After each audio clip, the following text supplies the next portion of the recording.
Bien, muy buenas tardes con todas y todos, apreciados colegas. Un gusto poder compartir con ustedes nuevamente este espacio académico para continuar con el desarrollo de la segunda jornada de este curso intensivo sobre la acción de protección. Ante todo, les ofrezco una disculpa por el reagendamiento que tuvimos que hacerlo por causas ajenas a nuestra voluntad. Como será de su conocimiento, ayer teníamos una audiencia y esta se prorrogó inclusive pasado las 8 de la noche, eh, que esperamos que nos dicten una sentencia que, bueno, más adelante también podremos comentarla en el marco de de lo que tenga pertinencia con los aspectos que estamos tratando en este programa. Así que nada, vamos a continuar con el desarrollo de los temas que hemos preparado y para el efecto nuevamente voy a compartir mi pantalla y veremos hasta dónde llegamos. A ver, habíamos señalado que a modo de resumen decíamos que la acción de protección es una garantía jurisdiccional que tiene por objeto la tutela directa de derechos. Y su consecuente reparación integral. Habíamos mencionado que la acción de protección es una garantía jurisdiccional de carácter secundario porque eventualmente cuando fallan las garantías primarias, cuando hay violación de derechos por parte de las instituciones o inclusive por parte de las personas, se activan estas garantías secundarias que son las garantías jurisdiccionales y de todas las garantías jurisdiccionales, la protagonista, por decirlo de alguna forma, es precisamente la acción de protección. Y en ese sentido también hacíamos una referencia a lo que implica la tutela de derechos, concretamente refiriéndonos a que se trata de una protección directa, no en un sentido de buscar una interposición inmediata de la garantía jurisdiccional, porque esta es imprescriptible, sino que este carácter directo o inmediato se refiere a una relación de causa y efecto entre el acto impugnado y el derecho vulnerado. Decíamos que esto además tiene que causar un impacto en el goce o ejercicio de los derechos constitucionalmente garantizados, ¿no? Y este contenido, este goce y ejercicio del derecho, lo podemos observar a partir de la legislación, a partir de la jurisprudencia y de los principales instrumentos internacionales de derechos humanos. Pero además, para lograr su protección, decíamos, podemos apoyarnos de ciertos principios de protección de los derechos como la no intangibilidad, perdón, como la intangibilidad de los derechos, la irrenunciabilidad, imprescriptibilidad, la progresividad y el mandato de no regresividad, ¿no?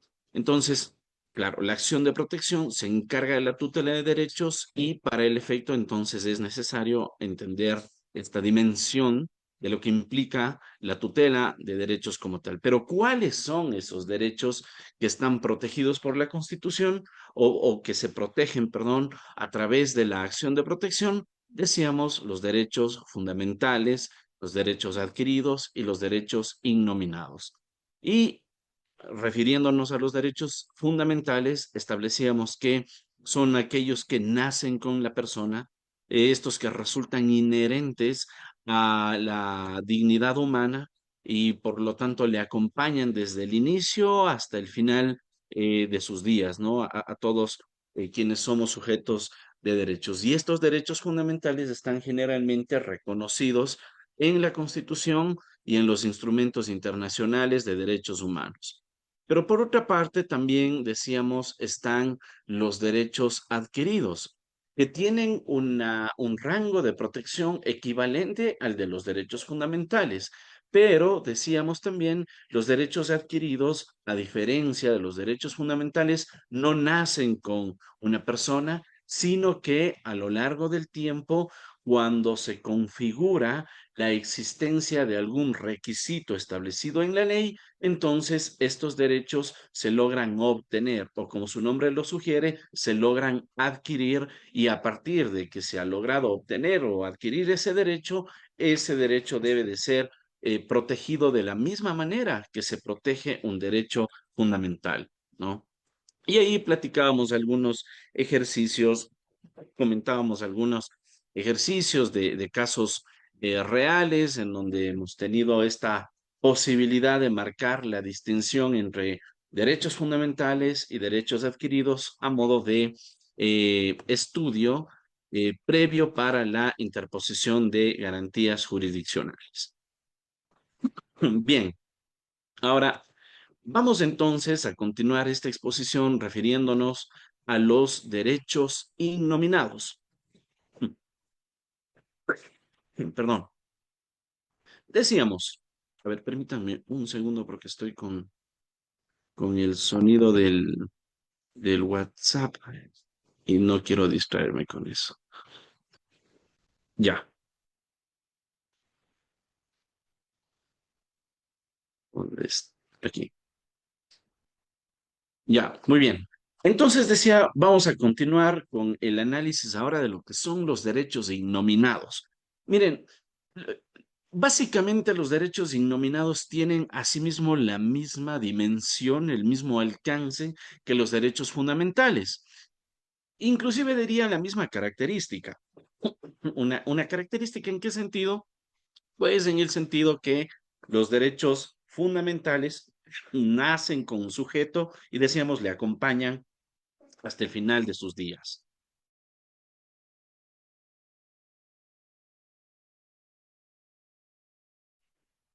Pero los derechos innominados, en cambio, a diferencia de los derechos fundamentales, no están reconocidos textualmente en las constituciones o en los instrumentos internacionales de derechos humanos. Son derechos que le pertenecen al ser humano porque se derivan de su condición humana, em, se derivan de la dignidad misma de las personas. Es decir, son esos derechos que, sin formar parte del catálogo de derechos expresamente reconocidos por la Constitución, igual son susceptibles de protección. Esto, por supuesto, demanda un ejercicio interpretativo, un ejercicio intelectual un tanto exigente para fundamentar su protección ante los órganos de administración de justicia, porque claro, nosotros que venimos de una cultura legalista, de una formación clásica del Estado de Derecho, nos cuesta creer la justiciabilidad de los propios derechos fundamentales, de estos que están expresamente reconocidos en la Constitución, suele ser difícil. No se diga de aquellos derechos que ni siquiera están reconocidos en la Constitución, ¿verdad? Eso se vuelve una práctica todavía más compleja, un reto todavía más difícil de poder asimilar tanto para quienes estamos en el litigio constitucional proponiendo garantías jurisdiccionales, como para la administración de justicia porque claro, en ellos recae este deber de observar si es que efectivamente se trata o no de derechos que puedan ser objeto de tutela, ¿no? ¿Y cómo es que se reconoce la posibilidad de tutelar o de proteger estos derechos innominados a partir del artículo 11, numeral 7 de nuestra Constitución, que establece lo siguiente? Dice, el ejercicio de los derechos se regirá por los siguientes principios. Numeral 7, el reconocimiento de los derechos y garantías establecidos en la Constitución y en los instrumentos internacionales de derechos humanos no excluirá los demás derechos derivados de la dignidad de las personas, comunidades, pueblos y nacionalidades que sean necesarios para su pleno desenvolvimiento. Fíjense cómo esta disposición que deja abierta la posibilidad del reconocimiento de otros derechos, además de los que ya están establecidos en la Constitución y en los instrumentos internacionales de derechos humanos. Y este reconocimiento tiene como base la dignidad de las personas, comunidades, pueblos y nacionalidades.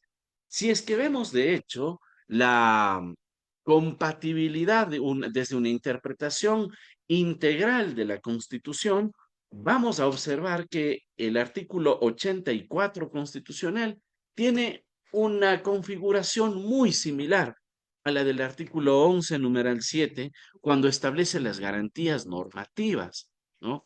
Es decir, inclusive, claro, los legisladores en el desarrollo normativo e infraconstitucional tienen el deber de atender al elemento llamado dignidad derivado de las personas, comunidades, pueblos y nacionalidades para que pueda, a través de la legislación, implementar nuevos derechos, ¿no? O reconocer nuevos derechos que son derivados de la dignidad de las personas. Claro, cuando lo hace el legislador, diríamos, bueno, estamos en condiciones un tanto más amigables, un tanto más favorables, porque, como lo decía, venimos de una cultura de legalidad, venimos de una cultura de un Estado de Derecho clásico, en donde la ley es la fuente del derecho por excelencia. Y creer que pueden existir derechos más allá del reconocimiento que nos da el propio texto constitucional, es todo un reto, ¿no? Sin embargo, esto es posible no solamente a manos de las autoridades que tienen el poder de la legislación a cargo de, dígase, en nuestro caso, de la Asamblea Nacional, para a través de la ley crear derechos, sino que también esto es posible desde la Administración de Justicia y, por supuesto, fíjense, esto nacería a partir también de la propuesta de los abogados que defendemos causas para la protección de los derechos de los ciudadanos. O sea, está también en nuestras manos la posibilidad de identificar derechos derivados de la dignidad humana y, naturalmente, a partir de una argumentación sólida, buscar su tutela a través de las garantías jurisdiccionales con base en lo que nos dice el artículo 11, numeral 7. Y esto de los derechos innominados no es una novedad en nuestra Constitución. Ya ha existido esta posibilidad, ya se los ha reconocido inclusive a partir de la jurisprudencia en otros estados. Por ejemplo, en Costa Rica se ha hablado del derecho al olvido digital, por ejemplo, como una forma de derecho innominado en la cuarta sala, que es la sala constitucional en Costa Rica, ¿verdad? Pero claro, con el desarrollo jurisprudencial, ya nuestra Corte también ha empezado a referirse a la existencia de estos derechos innominados y a la posibilidad de su tutela. Fíjense, por ejemplo, en estas sentencias, ¿no? En la sentencia 5014 IN del año 2022, la Corte se refirió a un derecho, bueno, en realidad a través de un voto salvado, me parece que el doctor Joel Escudero se refirió a el derecho a intentar o el derecho a ser intentado. ¿Qué quiere decir esto? Se refiere a la posibilidad de eh, recurrir a ciertos métodos de, que buscan la protección de la salud y que puedan ser útiles, que quizás no hayan sido empleados con anterioridad, pero que podrían tener la potencialidad de ser útiles para proteger la vida de una persona, ¿no? De tal manera entonces que hay ese derecho a intentar, fíjense ustedes, algo que difícilmente pueda estar incorporado y que podemos o que podamos ubicarlo en el texto, en el catálogo de derechos expresamente reconocidos en la Constitución, ¿no? También está la sentencia 79-16 IN/22, que se refiere también al concepto de derechos innominados y señala que estos derechos innominados son aquellos que no están positivizados, lo que decimos expresamente reconocidos en el texto constitucional, dice, sin embargo, han sido reconocidos como fundamentales. Este pequeño párrafo refuerza entonces la idea de la protección de los derechos innominados a través de las garantías jurisdiccionales por tener la categoría de fundamentales, ¿no? Luego también está la sentencia 2185-19-JP/21, que se refiere al derecho a la inscripción del nacimiento, ¿no? Entonces, este derecho igual tampoco está expresamente reconocido en la Constitución, ha sido generado a partir de la jurisprudencia con base en qué? Con base en la dignidad. ¿Por qué con base en la dignidad? Fíjense, cuando hablamos de dignidad, siempre vamos a tener esta conexidad con este derecho al reconocimiento de la personalidad jurídica que está establecido en la Convención Americana de Derechos Humanos y que es el que suele utilizar la Corte Interamericana de Derechos Humanos para referirse a la dignidad o al reconocimiento de las personas como sujetos de derechos, ¿no? Entonces, claro, si es que una persona pues no se inscribe su nacimiento, eventualmente esta persona tendría la posibilidad o estaría expuesto a una suerte de inexistencia civil, ¿no? De tal manera entonces que esta posibilidad de inscribir el nacimiento viene a ser un derecho fundamental porque a partir de esta inscripción se va a reconocer la ciudadanía, la nacionalidad, y va a ser posible el ejercicio de una serie de derechos, ¿no? Usted sabe que cuando se va a una institución de salud pública, pues lo primero que le van a pedir es su cédula. Cuando se va a comprar un ticket para viajar a algún lugar, le van a pedir su identidad, ¿no es cierto? Si no se ha registrado su nacimiento, posteriormente y consecuentemente su identidad, pues no va a poder ejercer una serie de derechos, ¿no? Ahí está esa interdependencia que tienen los derechos y por eso la relevancia también de estos derechos innominados. Otro más es que, digamos, otra sentencia, bueno, esta quizás un poco más familiar para todos, es la 1118-CN/19 sobre el matrimonio igualitario, ¿no?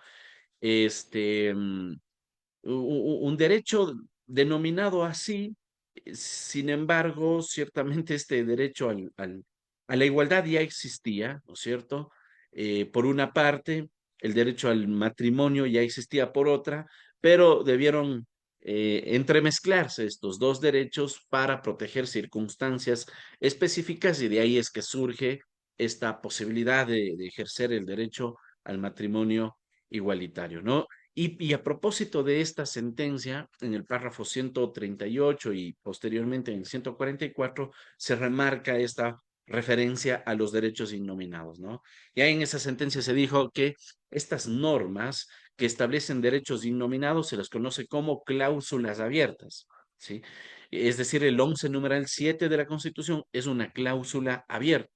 Dice, estas cláusulas abiertas permiten la evolución de los derechos y la adaptación del sistema jurídico de protección de derechos a las nuevas realidades y a los retos que no pudieron ser previstos por las personas que ejercieron el poder constituyente. Ah, por supuesto, fíjense los avances que tenemos ahora, por ejemplo, con la inteligencia artificial. Fíjense los avances que tenemos a partir de la neurociencia y cómo esta también está impactando en el ejercicio y en el goce de los derechos. Por cierto, en abril de este año, habrá en Colombia otro Congreso Internacional de Derecho Procesal Constitucional en el que la temática va a ser los neuroderechos y su protección a través del derecho procesal constitucional. Entonces, van a haber una serie de conferencias muy interesantes. Aprovecho para invitarles a Bogotá. Ya les pasaré el detalle de el programa, para que puedan participar y podamos conocer un poco más sobre lo que son los neuroderechos, que desde luego entrarían también en esta categoría de derechos innominados. ¿no? Entonces, eh, el hecho de decía, el desarrollo tecnológico va avanzando a pasos impresionantes y resulta que la actividad jurídica no. Nosotros seguimos con un código civil que me parece que es del 64. Bueno, tampoco es que vamos a reformar todo el tiempo el código civil, pero sí deja ver cómo las instituciones jurídicas realmente son de vieja data y que no suelen adaptarse a los cambios que la sociedad mismo va imponiendo a partir de su desarrollo tecnológico, sobre todo porque las construcciones jurídicas que tenemos eh, para cierto tipo de relaciones no necesariamente constitucionales se las hacen a partir de reglas, ¿no? El Código Civil es el ejemplo puro de un cuerpo normativo repleto de reglas, ¿sí? Es decir, un supuesto fáctico y una consecuencia jurídica, ¿no? Entonces, eso no sucede con los derechos. Los derechos eh, tienen una condición de abstracción para que se puedan adaptar a las diferentes circunstancias, ¿no? Ustedes igual, por ejemplo, aquí en el aula de clase, todos son iguales entre compañeros, ¿no? Tienen que ser tratados con igualdad. Y esa igualdad no necesita entonces tener una descripción de que cuando alguien esté en clases deberá ser tratado con igualdad, porque haría falta que haya una redacción también de que cuando alguien esté, no sé, en el transporte público, sea tratado con igualdad, o cuando esté en su lugar de trabajo, sea tratado con igualdad. No hace falta, porque los derechos operan de esta manera dinámica, operan adaptándose a las circunstancias específicas y por eso también es importante que puedan existir estas cláusulas abiertas que permitan ir identificando cómo la dignidad va jugando un rol importante en estas relaciones sociales y consecuentemente permitan la identificación de ciertos derechos que probablemente al momento de crear una constitución no pudieron ser advertidos, ¿no? Fíjense, la constitución del 2008 reconoce un catálogo amplísimo de derechos, pero obvio, al año 2008 ¿quién se iba a imaginar que para el 2025 ya íbamos a tener herramientas como el chat GPT o Leonardo o estas aplicaciones de inteligencia artificial, ¿no es cierto? Era quizás para el mismo 2008, o sea, han pasado apenas 16 años, era todavía impensable. Pero ahí está, ahí vemos cómo el avance tecnológico exige también que desde lo jurídico se puedan prever estas cláusulas abiertas que permitan esa adaptación social y la protección de los derechos frente a esos avances que eventualmente no podrían tampoco afectar la dignidad de las personas. De ahí la relevancia de los derechos innominados. Ok. Bueno, en todo caso, decíamos que la acción de protección sirve para la tutela de los derechos. Eso lleva implícito además el derecho en sí mismo a la tutela, ¿no? Ah, la acción de protección busca tutelar derechos. Pero ¿qué es tutelar derechos? ¿Por qué los sujetos tenemos ese derecho que nos tutelen los derechos, ¿no? Es decir, nos referimos en estricto sentido al derecho a la tutela judicial efectiva, ¿no? Es por conducto de la tutela judicial efectiva que se hace posible la protección de otros derechos. La tutela judicial efectiva viene siendo así una puerta de entrada para que por ahí puedan acceder a la protección otros derechos reconocidos en la Constitución. Pero, ¿qué es entonces, qué implica esta protección del derecho o qué implica el derecho a la tutela? Perdón. Implica, por una parte, el acceso a la justicia, la debida diligencia, el plazo razonable y además la ejecución de la sentencia. De hecho, esto del plazo razonable generalmente ha sido incorporado al parámetro de debida diligencia, pero también ha sido considerado como eventualmente un derecho autónomo, así que lo hemos incorporado también como un elemento adicional, este, en el marco de los componentes del derecho a la tutela judicial efectiva. Y parto de esta referencia porque ustedes notarán que en materia constitucional hay una suerte de tendencia a pensar que si es que no gano la acción de protección en primera instancia, obviamente lo puedo apelar, ir a segunda instancia, pero es un criterio casi generalizado la interposición de la acción extraordinaria de protección. O sea, ya le estamos viendo a la extraordinaria de protección como una suerte de tercera instancia y eso no es tal, no es lo correcto, digamos así.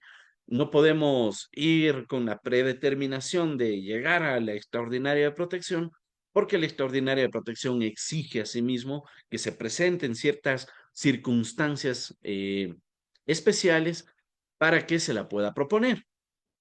Pero, ¿por qué hago esta referencia a la extraordinaria de protección?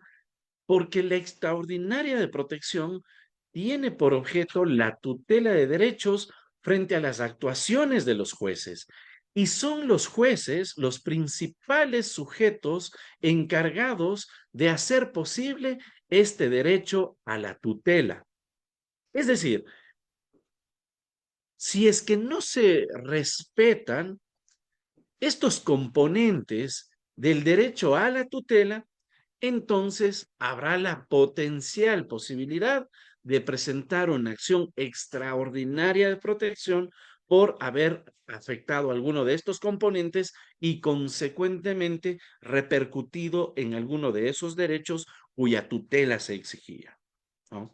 Ahora bien, ¿cuáles son esos componentes? Decimos, el primero de ellos es el acceso a la justicia, también conocido como el derecho a la acción, que tiene varias implicaciones. Por ejemplo, que no existan trabas o barreras irrazonables, ¿no? Como meras formalidades. Por ejemplo, hubo un caso que llegó a la Corte Constitucional, imagínense, tuvo que escalar a extraordinaria de protección porque llegó un sujeto a una audiencia, en la audiencia le pidieron su cédula y esta persona no tenía la cédula. Y como no tenía la cédula, le declararon en abandono eh, el caso, ¿no?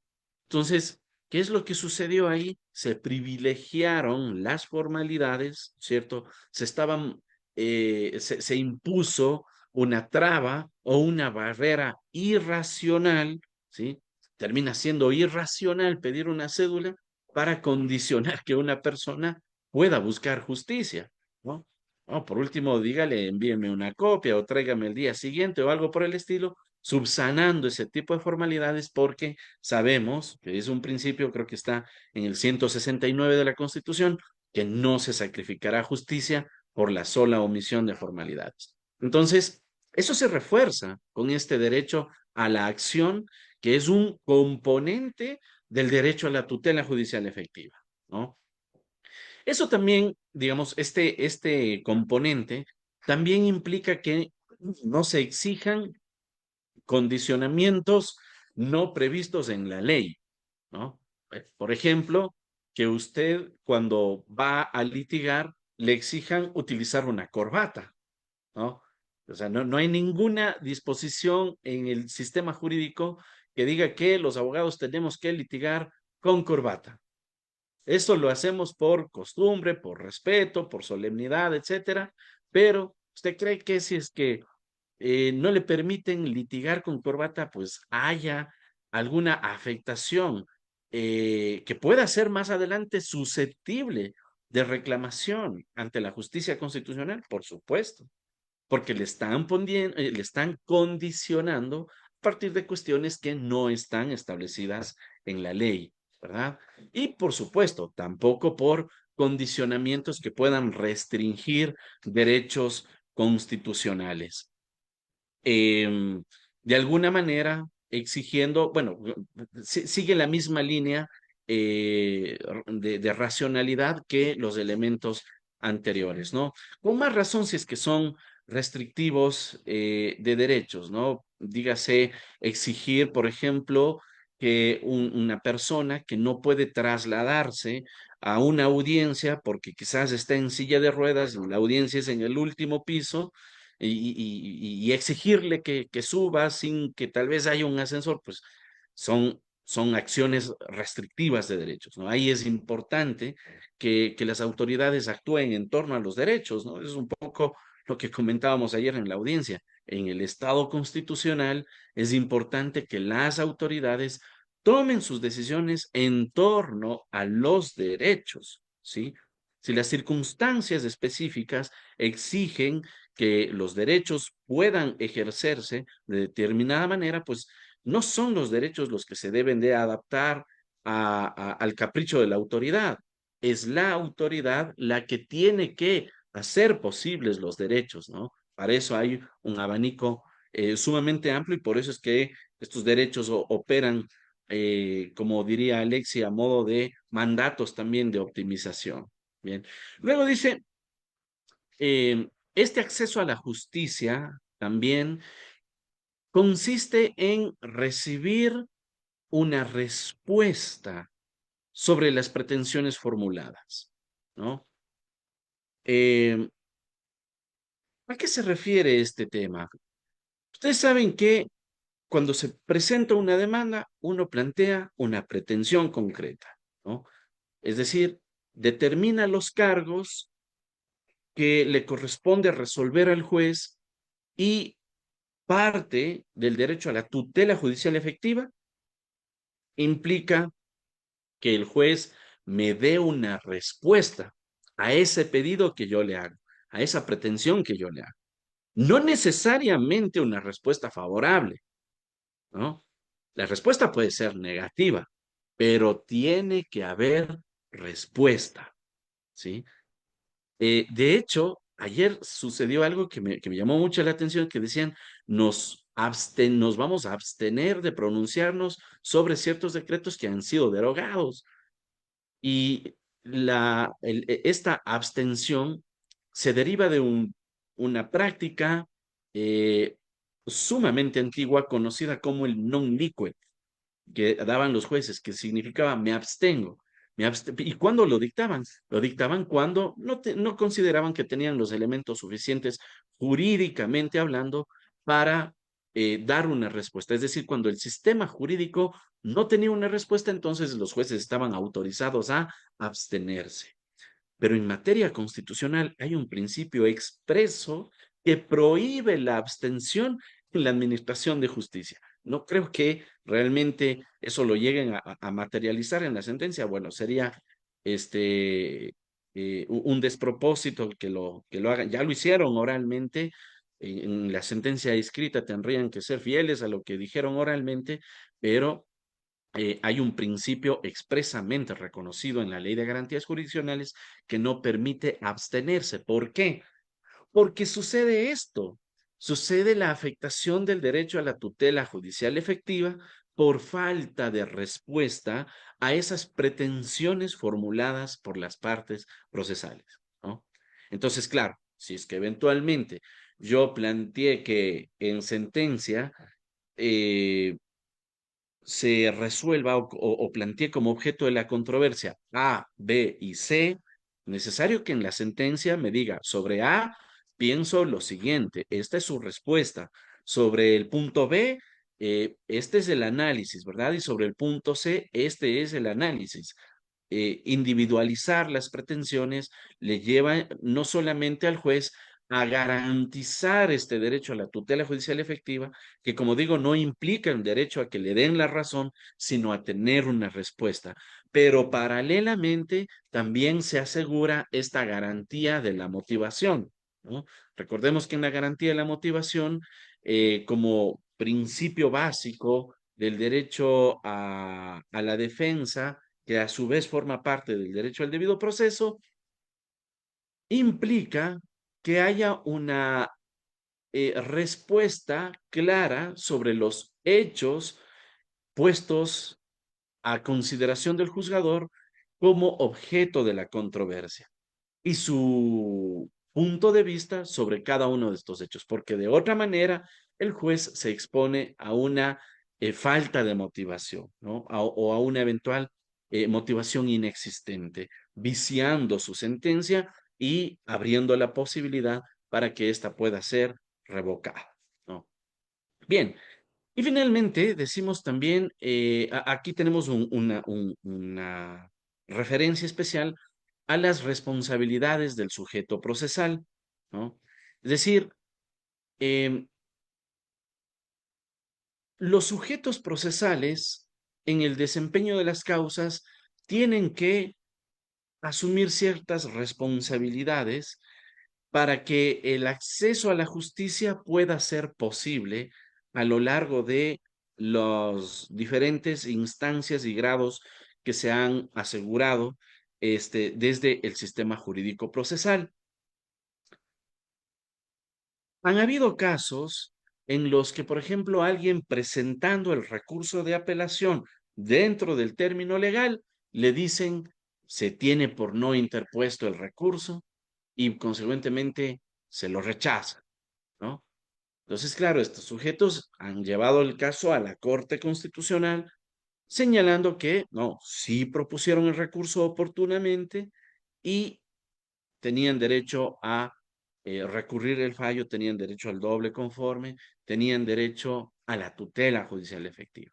Entonces, la Corte Constitucional ha establecido que, claro, cuando alguien ejerce los recursos dentro de los términos legales, entonces eh, y aún así no se atiende este recurso, entonces se vulnera su derecho a la tutela judicial efectiva en el componente de acceso a la justicia, ¿no? Entonces, fíjense que el acceso a la justicia no solamente tiene que ver con el momento que uno presenta la acción, sino también con la interposición de los recursos. Pero si es que yo, en cambio, no interpongo los recursos oportunamente, eso ya es mi responsabilidad. Entonces, por eso la norma dice, salvo, o la jurisprudencia nos dice, salvo por responsabilidades del sujeto procesal, ¿no? Usted no podría presentar una casación, por ejemplo, si es que previamente no apeló nada, ¿no? Bueno, entonces ahí también está otro elemento relevante para este componente de acceso a la justicia. Hay otro componente del derecho a la tutela judicial efectiva, decíamos, es el de debida diligencia. La Corte Constitucional aclaró que la debida diligencia no se trata de un derecho, sino más bien es un principio procesal, ¿no? Es un principio procesal que impone un deber de cuidado en la tramitación del proceso. Pero este deber de cuidado, cuando eventualmente se transgrede, ¿sí? No necesariamente, no necesariamente implica una violación, al debido proceso, a la tutela judicial efectiva en su dimensión constitucional que lo puedan hacer posible objeto de una acción extraordinaria de protección, por ejemplo, ¿no? Entonces la Corte aquí nos pone algunos ejemplos. Dice, comenzar algunos minutos tarde una audiencia o numerar de forma equivocada un expediente, por ejemplo, son manifestaciones, sí, de una falta de diligencia, pero esa falta de diligencia no conlleva por sí sola a una violación de derechos, ¿cierto? O sea, no es que tengamos un derecho fundamental a que la audiencia inicie de manera puntual. ¿Sí? Alguien podría decir, no, no, pero por seguridad jurídica el COGEP dice que las diligencias se iniciarán puntualmente en la fecha y hora señaladas. Y ya no hay esa hora de espera legal que había antes, ¿no es cierto?, con el Código de Procedimiento Civil, que era de 10 minutos, sino que tiene que empezar puntualmente, ¿sí? Bueno, eventualmente si es que eh, no empieza puntualmente, puede haber una falta de diligencia, una falta de debida diligencia, pero eso no se manifiesta en forma directa, en forma sustancial, en la violación del derecho a la tutela judicial efectiva por falta de debida diligencia, ¿no? Recordemos los elementos que habíamos conversado en la clase anterior. Decíamos, siempre un acto violatorio de derechos tiene que estar justificado en una suerte de relación directa, ¿no? Entonces es como que tan pronto como no inició la audiencia puntual, entonces ese rato ya se configuró la violación a la tutela judicial efectiva. No necesariamente, no pasa ipso facto como lo exigiría eh, la lógica procesal constitucional. Entonces dice, además, otro elemento, dice, sin la vinculación a una garantía del debido proceso o a un derecho específico, la invocación a la debida diligencia constituiría un mero incumplimiento de un deber por parte de los servidores judiciales. ¿Qué nos dice con esto la Corte? Bueno, que la debida diligencia tiene siempre que estar atada a un derecho fundamental. Y ese derecho fundamental tiene que ser un derecho de orden procesal, ¿no? O a otro derecho específico, ¿sí? Para que pueda tener relevancia constitucional. Entonces, esta falta de cuidado en la tramitación de los procesos tiene que provocar incidencia en el goce o ejercicio de derechos fundamentales, incluyendo derechos procesales, ¿no? Entonces, la Corte ha ratificado este asunto de la debida diligencia, inclusive citando el caso Velázquez Rodríguez versus Honduras de la Corte Interamericana de Derechos Humanos, en virtud del cual se estableció que la debida diligencia implica actuar con prontitud, exhaustividad y respeto por los derechos humanos frente a cualquier denuncia o indicio de vulneración de derechos fundamentales, ¿no? Aquí yo destacaría sobre todo esto de prontitud,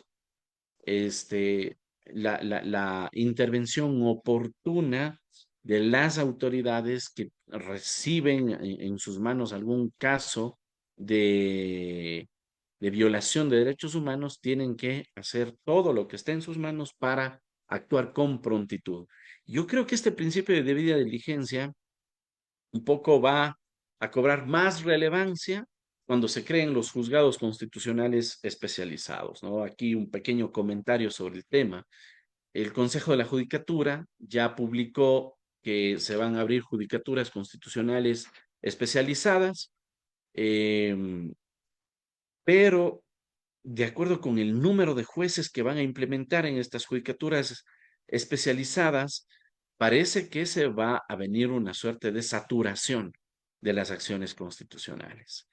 Y esa saturación de las acciones constitucionales eventualmente se va a manifestar en una falta de debida diligencia y esto en la potencial interposición de acciones extraordinarias de protección por violación a la tutela judicial efectiva.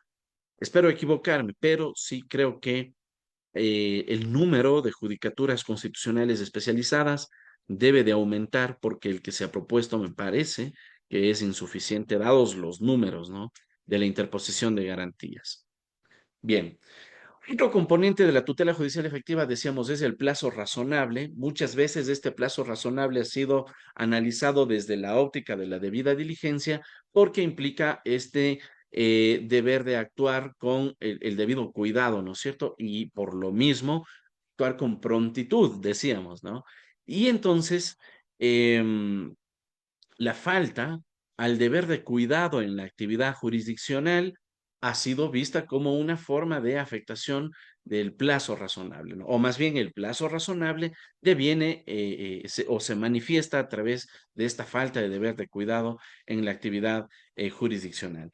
¿Por qué lo hemos separado al plazo razonable de la debida diligencia? Porque además la Corte se ha encargado de establecer que este plazo razonable puede ser analizado como un elemento transversal de la tutela judicial efectiva y por lo mismo relacionado con el acceso a la justicia o relacionado con la debida diligencia o relacionado con la ejecución de la sentencia.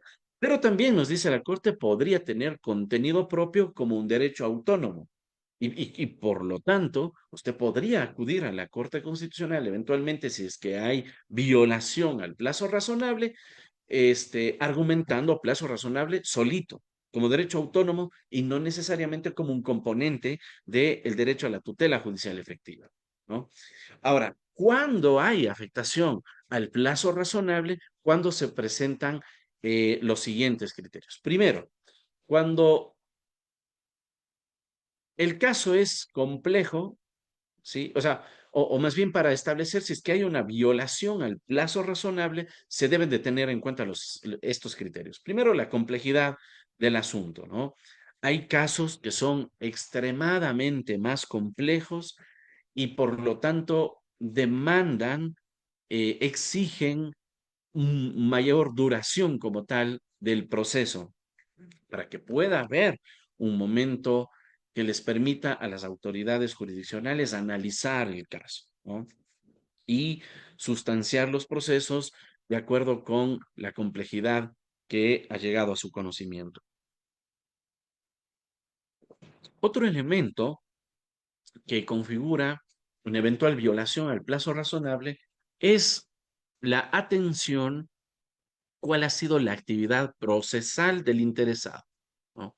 Oye, claro, no podría usted decir se violó el plazo razonable si es que simplemente presentó un escrito y se fue a dormir y no ha estado impulsando el proceso, ¿no? Entonces, estos impulsos procesales, a partir de, digamos, reflejan la actividad procesal del interesado para que haya una respuesta. Eventualmente, claro, sabemos cómo funciona justicia en nuestro país y los jueces están represados de causas y si encima el interesado pues no lo impulsa tampoco, entonces ahí podría, no podría el interesado luego tratarse de beneficiar de su propio descuido, ¿no es cierto? Su propia culpa. Tercero, se debe de tener en cuenta la conducta de las autoridades judiciales. No es lo mismo una autoridad judicial que está despachando con frecuencia, que está pendiente de que le respondan los oficios, etcétera, a una autoridad judicial que, habiéndole pedido que intervenga, que impulse el proceso, pues se queda de brazos cruzados. Y finalmente, la afectación generada en la situación jurídica de la persona involucrada en el proceso. Permítanme.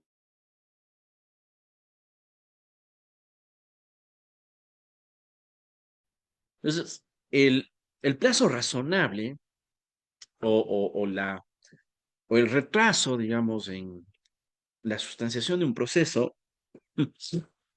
debe además provocar una afectación a, al sujeto procesal que argumenta la violación del plazo razonable, ¿no? ¿Cómo se puede argumentar eso? Bueno, a partir de la intensidad con la que se ha ido aumentando el agravio, ¿no? O por el mantenimiento mismo del agravio que está soportando la persona a quien no se le está atendiendo oportunamente, ¿no? Entonces ahí esa relación también debe de quedar justificada. Y finalmente, el último componente del derecho de la tutela judicial efectiva es la ejecución de la sentencia. Que la ejecución de la sentencia implica el cumplimiento de la sentencia como tal, ¿no? Y para que esto sea posible, siempre se recomienda a las autoridades que en sus decisiones puedan establecer sentencias que sean claras, ¿verdad? Que no sean ambiguas, que no establezcan disposiciones que podrían ser malinterpretadas por su carácter poco inteligible, ¿sí? Además que deban de ser completas y que no adolezcan de falencias que posteriormente puedan imposibilitar su cumplimiento. Entonces, merced a estas características de la sentencia como tal, es que posteriormente se puede exigir su cumplimiento. Porque una sentencia que no es clara, lamentablemente puede devenir en una sentencia incumplida. Y nadie quiere una sentencia para que sea incumplida. Nadie quiere tener ese título de gané el caso. pero y hasta ahí no más, ¿no? Por eso yo suelo ser escéptico de estas sentencias que le dicen, esta sentencia constituye en sí misma una forma de reparación. Sí, bueno, es una medida de satisfacción, pero si es que no hay otras medidas, me parece insuficiente. Nadie busca que le den eh, un poco de hojas en donde le digan tiene la razón y se acabó. No, lo que se busca en los procesos judiciales es de una u otra manera satisfacer esas legítimas expectativas que hay detrás de la protección de los derechos. Entonces, eso de sostener que la sentencia en sí misma constituye una forma de reparación es cierto, pero no puede ser una cuestión aislada. Y sin embargo, sí se han conocido casos en donde solo se establece que tiene la razón y ya, ¿no? Entonces, me parece eh, rebajar el sentido de la administración de justicia, ¿no? Y sobre esto de la ejecución de la sentencia, además, la Corte Constitucional nos ha establecido que les corresponde a los jueces ejecutores hacer todo lo que esté a su alcance para cumplir con lo decidido. Y también, por supuesto, a los abogados impulsar, actuando con la debida diligencia y con lealtad procesal, estos procesos, eh, eh, hacer cumplir la sentencia, ¿no? Sobre el mérito de lo que se ha decidido, no sobre cuestiones ajenas a la decisión.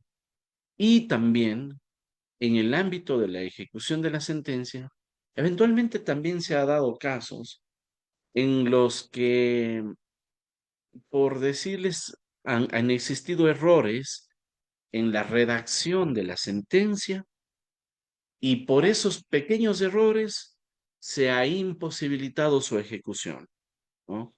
Pensemos, no sé, que le otorgan, no sé, en un juicio de estas prescripciones de dominio, ¿no es cierto? En este tipo de procesos civiles, de pronto llega el juez y le dice, bueno, sí, declaro que usted, señor Damián, que el accionante Damián Armijos Álvarez tiene derecho a que se inscriba a su nombre este predio, no sé. Em, y resulta que se ha puesto Álvarez con B larga y con S. Y entonces el registrador de la propiedad dice, no, sabe que no puedo porque usted o su cédula dice Álvarez con V y Z, pero el juez mandó a un Álvarez con B larga y S. Entonces, por eso no se puede cumplir, ¿no? Cuando eso ha pasado, y han pasado casos así a ese detalle, ¿no? Y ustedes aquí pueden ver las sentencias, en la mayoría de las diapositivas hemos puesto ahí sentencias que tengan compatibilidad con los temas que vamos desarrollando para que las puedan revisar. Eh, la Corte Constitucional ha dicho, vean, el error en la escritura de las sentencias, que son errores de escritura, que no afectan el mérito, que no afectan el sentido de la decisión, no pueden posteriormente provocar la inejecución de la sentencia, porque esa falta de ejecución de la sentencia se manifiesta en violación del derecho a la tutela judicial efectiva en el componente de ejecución de la sentencia. Entonces, esos son los componentes de este derecho a la tutela judicial efectiva. Entonces, tenemos claro que la acción de protección se ocupa de la tutela y esta tutela está revestida de esta serie de características, ¿no? De que pueda haber acceso a la justicia, de que se pueda ejercer la acción, que durante el desarrollo de esa acción los jueces actúen con la debida diligencia dentro de un plazo razonable y sus decisiones sean plenamente ejecutables, ¿no?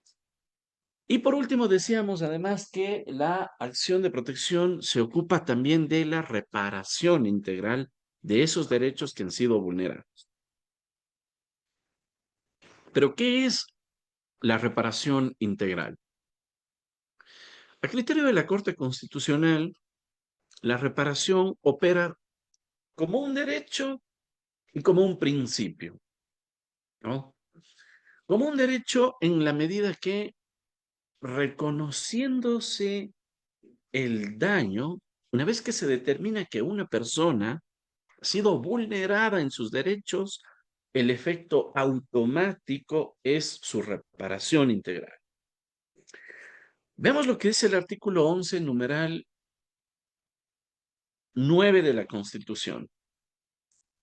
Establece que cuando el Estado haya sido responsable de violaciones de derechos, deberá repararlos. Lo mismo nos dice el artículo 86, numeral 3 de la Constitución. Cuando los jueces determinen que hay derechos vulnerados, tienen que repararlos, ¿sí? Entonces, la reparación en sí misma opera como un derecho a recuperar, digamos así, esos derechos que fueron vulnerados, ¿no? Es por conducto de la reparación integral. Si por conducto de la tutela judicial efectiva, digamos, era una puerta de entrada para la protección de esos derechos, la reparación integral es la siguiente puerta, por el cual, en cambio, va a recuperar esos derechos que fueron tutelados, ¿no? Entonces, por eso, la reparación integral opera como un derecho. Y eventualmente, claro, si es que no se ordenan medidas de reparación, los titulares de ese derecho a ser reparado tienen toda la posibilidad de presentar una garantía jurisdiccional para lograr su reparación, pero una garantía jurisdiccional derivada de la omisión de la autoridad judicial, es decir, a través de la acción extraordinaria de protección. Me explico con un caso que lo estamos llevando para mejor, para mayor claridad. Hace algunos, pero esto creo que fue en el 2023, sí, el 2023, presentamos una acción de protección para que se protejan los derechos de un río eh, que atraviesa una comunidad y que estaba siendo contaminado por la actividad minera. En primera instancia nos dieron la razón. Dijeron que sí, que había una violación a los derechos de la naturaleza, pero no nos dijeron nada sobre los derechos de la comunidad y sobre los derechos de la naturaleza. Me refiero a los derechos de la comunidad, a la consulta, ¿no es cierto?, a ser consultados sobre estas actividades de exploración, explotación minera, y sobre el asunto de los derechos de la naturaleza se había dispuesto que haya una reparación, o sea, que se ordenó eh, que la empresa que estaba provocando esta contaminación repare integralmente y haga una remediación ambiental y temas así. Apelaron ellos, digamos, apelaron los mineros por ese tema de los derechos de la naturaleza y apelamos nosotros también parcialmente porque no se había resuelto, no nos dieron la razón sobre la consulta previa, libre e informada. Llegamos a segunda instancia y en segunda instancia se ratifica la decisión de primera instancia y nos rechazan las dos apelaciones. La apelación que yo propuse para que se garantice la consulta previa y la apelación que propusieron los mineros para que digan que no han violado los derechos de la naturaleza. Sin embargo, a pesar de que se ratifica la sentencia de primera instancia, modifican la medida de reparación integral que dejaba sin efecto la concesión y ordenaba las reparaciones ambientales, esta vez para decir que ellos podrán continuar con la actividad siempre y cuando tengan los informes respectivos de parte del Ministerio del Ambiente. Pues es como que si les damos la razón, pero esta medida de reparación te la modifico. Así que, en teoría, habíamos ganado en primera y segunda instancia, pero ya en la práctica, al habernos modificado la medida de reparación integral, que les daba el chance de que continúe esta empresa haciendo su actividad minera, vimos vulnerado entonces el derecho a la reparación integral, ¿no?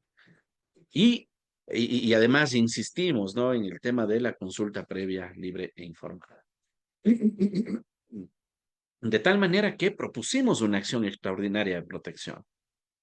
Claro, y formalmente es extraño que habiendo tenido sentencia favorable en primera instancia y en segunda instancia, aún así te vayas por la extraordinaria de protección. No, lo que pasa es que eso lo hicimos porque había una reparación integral que no se estaba implementando, digamos, haciendo posible ese goce y ese ejercicio de ese derecho a ser reparado por lo que era objeto de extraordinaria de protección. Ahí le tratamos a la reparación integral como un derecho, ¿no? Bueno, el caso llegó a la Corte Constitucional, fue admitido a trámite, todavía no tenemos sentencia, pero fue admitido a trámite, se aceptó y ya superar el filtro de la sala de admisión de la Corte Constitucional es como para celebrar casi 3 días, ¿no? Así que superamos ese filtro y ya veremos qué es lo que pasa. Pero en todo caso, el mensaje es eh, la reparación integral, de pronto cuando no nos satisface o cuando consideramos que ha sido vulnerada por ser un derecho, puede ser objeto también de acción extraordinaria de protección. Si se vulnera ese derecho a ser reparado, ¿no? Y por otra parte, decíamos, la reparación integral también opera como un principio. ¿Por qué opera como un principio? Porque este principio, porque la reparación integral se adapta a las circunstancias del caso concreto. Ciertamente, el artículo 18 de la Ley de Garantías dice que la reparación integral puede ser material, inmaterial, la satisfacción, la no repetición, etcétera, etcétera, y nos pone un poco de cuestiones que podrían ser la reparación integral, pero que son cuestiones ejemplificativas. No en todos los casos tienen que darse todas las medidas de reparación integral. Corresponde analizar en el caso a caso cuáles son esas reparaciones que se van a solicitar, porque la reparación debe de ser acorde a las circunstancias del caso específico. En algunos casos, por ejemplo, se pide un seguimiento, atención psicológica, por ejemplo. Pero en otros casos en donde no se ha argumentado violación a la integridad psicológica, ¿por qué se va a disponer una medida de esa naturaleza? No, por eso opera como un principio, porque los principios, siguiendo esta lógica de que se adaptan a las circunstancias o que son mandatos de optimización, entonces pueden eh, irse adecuando, ¿no es cierto? Y la reparación integral siempre va a seguir la lógica de la restitutio in integrum, restituir integralmente esos derechos que se acusan como vulnerados. Siempre debemos eh, proponer una reparación en el sentido de tratar de regresar las cosas al estado anterior al momento que se produjo la vulneración de derechos. Siempre que eso sea posible, pues hay que tratar de proponer ese tipo de medidas reparatorias. Y cuando eso no es posible, la reparación integral también debe de hacerse presente a través de ciertas medidas que puedan un tanto compensar esa situación que ha sido afectada a la víctima, ¿no? Y por eso es que tenemos que algunas características de la reparación integral, precisamente por esta por este carácter de ser un principio, es que es casuística, que es flexible, ¿no? Sobre la flexibilidad de las medidas de reparación integral, por cierto, hay una sentencia interesante, bueno, no la he puesto por acá, pero hay un pronunciamiento interesante de la Corte Constitucional que siempre lo hemos sostenido también, inclusive en las ediciones anteriores de este curso, veníamos manifestando que la reparación integral, a diferencia de la pretensión, no está escrita en piedra. Así decíamos, ¿no? La pretensión sí está escrita en piedra. Usted dice, ¿sabe qué? Yo quiero que me declare la vulneración de este derecho. Eventualmente se puede beneficiar de un iura novit curia, ¿no es cierto? De que el juez conozca el derecho y le dé algo más que usted no ha pedido, ¿sí? Pero no puede cambiar la pretensión, salvo que desista. Pero el desistimiento es dejar a un lado la pretensión, más no modificar la pretensión. Pero no pasa lo mismo con la reparación integral. Porque si la reparación integral es un derecho y es un principio, entonces no se lo puede tratar de una forma rígida. No está escrita en piedra la reparación integral. La reparación integral es flexible porque tiene por objeto hacer esto posible, esta restitución integral, regresar las cosas al estado anterior. Y es por eso que cuando no se pueden cumplir las medidas de reparación integral inicialmente dispuestas, existe la posibilidad de la modulación de las medidas de reparación integral para que mediten otras medidas equivalentes y en todo caso se haga posible este derecho a ser reparado. Por eso es que las medidas de reparación son flexibles. Y la Corte Constitucional sobre esto ha dicho, los jueces no están obligados a acoger siempre todas las medidas de reparación que las partes procesales les proponen. Los jueces tienen la potestad de, a su juicio, ordenar las medidas de reparación integral que estimen pertinentes. ¿Por qué? Porque las medidas de reparación, pues, insisto, no están inscritas en pie, sin que eso implique una forma de eh, prevaricato o sean sentencias extra petita o citra petita o ultra petita. No hay vicios de las sentencias en ese sentido, ¿no? Esa flexibilidad es interesante. Es interesante porque nos deja ver la influencia de los derechos humanos en nuestro sistema procesal constitucional. Y entonces, al proponer medidas de reparación integral, debemos de considerar que estas medidas pueden ser de carácter materiales o inmateriales, ¿no? Materiales, aquellas que pueden lograrse a partir de hechos ciertos, de hechos tangibles, ¿no? Como la restitución, que es lo que sucede con las personas que son desvinculadas de su puesto de trabajo, por ejemplo. La restitución es una medida de reparación integral de carácter material, ¿no?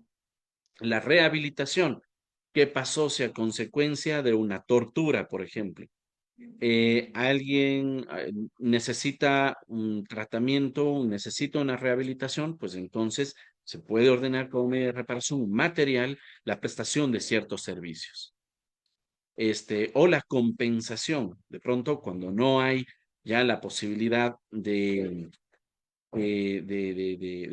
es lo que pasa, por ejemplo, con las remuneraciones dejadas de percibir de los servidores que han sido cesados irregularmente. Se compensa ese asunto, ¿no? Pero también puede ser inmaterial. Y en la reparación inmaterial, digamos, no hay necesariamente cuestiones netamente tangibles, sino que buscan un poco, apuntan a la felicidad de las personas, digamos por decirlo en términos más simples, ¿no? Apuntan a la felicidad de las personas, buscan que esa víctima se sienta mejor después de haber obtenido una sentencia favorable, ¿no? Entonces, por eso están medidas de satisfacción, que es lo que, por ejemplo, sucede con las disculpas públicas, ¿no? Ustedes vieron que en el caso de los niños desaparecidos en las Malvinas, la jueza que conoció el habeas corpus dispuso medida de satisfacción para que el ministro de Defensa, en un horario de alta difusión nacional, ofrezca disculpas públicas y eso sucedió. Claro, sucedió de manera un poco, no un poco, sino bastante cuestionable desde mi punto de vista, pero al fin de cuentas es esa una medida idónea, ¿no? Una medida inmaterial, ¿no? Ver a la autoridad ofreciendo disculpas. Pero además que la Corte Constitucional sobre las disculpas públicas como medida de reparación inmaterial, de satisfacción, ha establecido también una serie de requisitos, ¿no? Una serie de requisitos. Esa sentencia sí, se las voy a compartir apenas terminemos esta charla, les envío al grupo de WhatsApp, porque son como 15 criterios que la Corte estableció para las disculpas públicas, ¿no?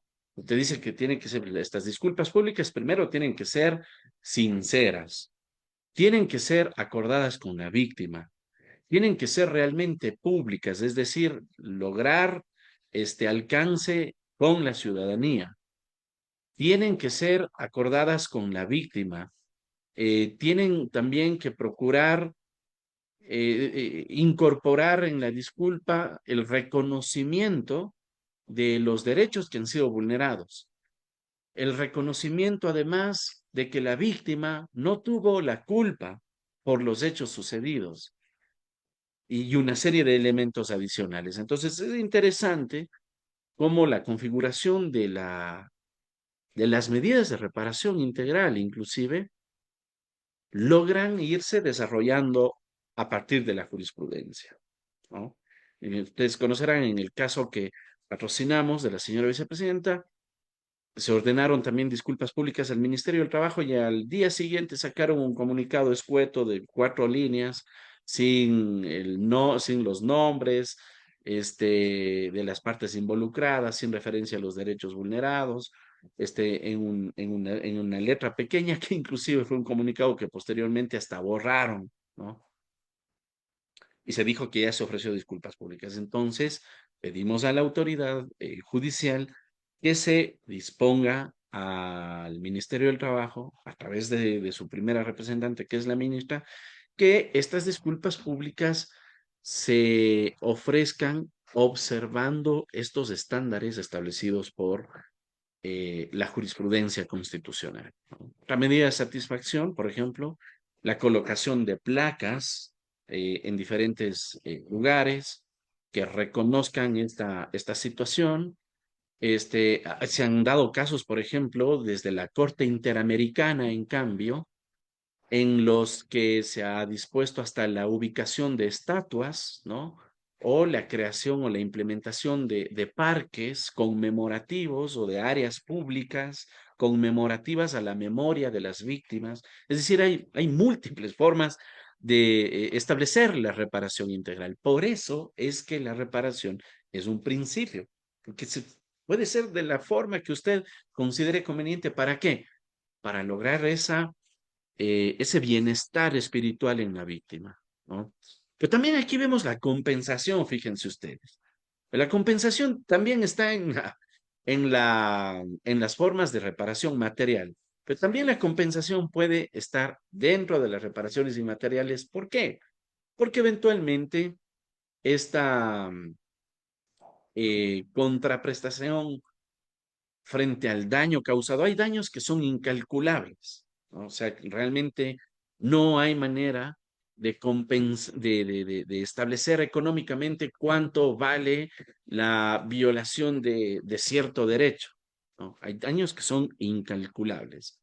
Pero eventualmente, frente a eso, eh, una medida compensatoria puede ser adecuada para satisfacer a la víctima. Si ustedes se observan, si ustedes observan la práctica de nuestra Corte Constitucional, por ejemplo, la Corte suele disponer compensaciones por $5,000. No sé realmente si es que ese sea un monto como lo suficientemente satisfactorio para las víctimas, pero la Corte ha sido unánime en mantener a lo largo de este tiempo, desde el 2019 en adelante, esta cantidad para compensar a las víctimas, ¿no? Otra medida inmaterial es la garantía de no repetición. Por supuesto, nadie quiere que esa violación de derechos por la que ya atravesó se vuelva a repetir. O sea, la lógica de la no repetición es que si es que ya ha quedado claro que lo que me hicieron es una violación de derechos, pues entonces esa violación de derechos no se tiene que volver a repetir, ¿no? Y pedir esa garantía de no repetición no solamente es inclusive frente a la víctima, sino también frente a potenciales víctimas. Eso es lo que sucede, por ejemplo, cuando en una institución, dígase, qué sé yo, se da una situación de acoso laboral y de pronto esa institución no tiene algún protocolo de acoso. Entonces, como garantía de no repetición, se pide un protocolo que se implemente un protocolo para acoso, ¿no? O el tema de las capacitaciones a los servidores responsables. Bueno, probablemente hicieron esto porque desconocen de la gravedad de sus acciones. Así que eventualmente solicitar que sean capacitados para que a partir de estos conocimientos, ojalá no incurran en los mismos actos, es otra medida también de reparación integral inmaterial. Y por supuesto, la investigación de ciertos hechos que pudieron, que provocaron la vulneración de derechos, ¿no? Entonces, fíjense la amplitud de las medidas de reparación. Y a propósito de la reparación integral a nivel procesal, hay la posibilidad de solicitarle al juez constitucional una audiencia especial para el seguimiento al cumplimiento de las medidas de reparación integral. El juez, frente a esta audiencia, y esta audiencia está reconocida en el inciso final del artículo 18 de la Ley de Garantías Jurisdiccionales. Entonces, claro, ya tiene usted una sentencia favorable, tiene medidas de reparación, eventualmente no le están cumpliendo, así que pueden llamar a una audiencia especial para fijar el cumplimiento de esas medidas de reparación. Si es que esto no llega a suceder, o mejor dicho, si es que en la audiencia especial se llega a establecer que no se está cumpliendo, le corresponde al juez adoptar todas las medidas que tenga a su alcance, medidas coercitivas, por ejemplo, la imposición de multas compulsivas y progresivas diarias a la autoridad incumplida, disponer además del acompañamiento de la Policía Nacional en los casos que sea necesario, la intervención de la Defensoría del Pueblo para que vigile el cumplimiento, etcétera. Juez tiene amplias potestades para lograr la ejecución de la sentencia, ¿no? Y eso se puede verificar siempre a partir también de una audiencia especial para determinar el cumplimiento de las medidas de reparación integral. Bien, vamos ahora con algunos detalles. Digamos, hasta aquí hemos visto las características generales de la acción de protección, pero ahora veamos algunos detalles de carácter procesal, algunos aspectos procesales relevantes sobre la acción de protección. Primero, no debemos de perder de vista ni en el estudio de casos, ni en la interposición de la garantía, ni en el desarrollo de las audiencias, ni en el recurso de apelación, ni eventualmente en la interposición de la acción extraordinaria de protección. ¿Cuál es la finalidad de las garantías? La finalidad de las garantías es la tutela y reparación de derechos. Punto. ¿Cierto? El artículo 1 de la Ley de Garantías Jurisdiccionales establece, ¿no? La finalidad es la tutela de derechos y su reparación y también asegurar la supremacía constitucional. Dice, bueno, supremacía, dejémosle para el derecho procesal constitucional orgánico. Aquí estamos en el derecho procesal constitucional de la libertad, como lo catalogaría Eduardo Ferrer MacGregor. Entonces, esta finalidad de las garantías, ¿por qué digo no la debemos de perder de vista? Porque siempre toda argumentación en materia constitucional tiene que ser en clave de derechos. Hay veces que nos desviamos demasiado. He visto muchas acciones de protección que se desvían demasiado del tema de derechos y empiezan a redactar una serie de hechos y de documentos y de cuestiones que terminan siendo irrelevantes para el contenido del derecho. Hay veces que inclusive uno observa toda una demanda que contiene todo un despliegue teórico de lo que es el Estado constitucional, etcétera, etcétera. Está muy bien. Se lucen en la redacción de las demandas con su conocimiento de lo que es la teoría constitucional, pero en materia de garantías jurisdiccionales, lo clave es apuntar al contenido de los derechos y cómo éste es menoscabado, disminuido o anulado en función del acto u omisión que se impugna. Y después, digamos, y como consecuencia de aquello, las medidas de reparación integral correspondientes, ¿no? Adecuadas para esos derechos que se alegan como vulnerados, ¿no? Entonces siempre apuntamos a eso, a la protección de derechos y a su reparación. Eso como un eje transversal.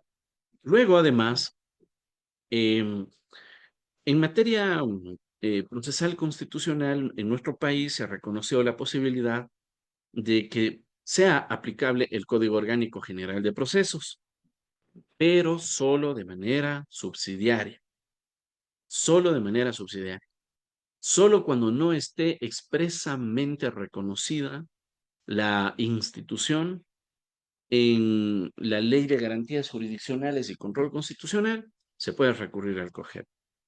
Pero hay ciertas figuras procesales, inclusive, que no están recogidas en la Ley de Garantías Jurisdiccionales y que, claro, por esta falta de reconocimiento en la ley de garantías, uno eventualmente podría decir, entonces me voy al COGEP, porque aquí no hay esta solución, entonces me voy al COGEP, ¿ya?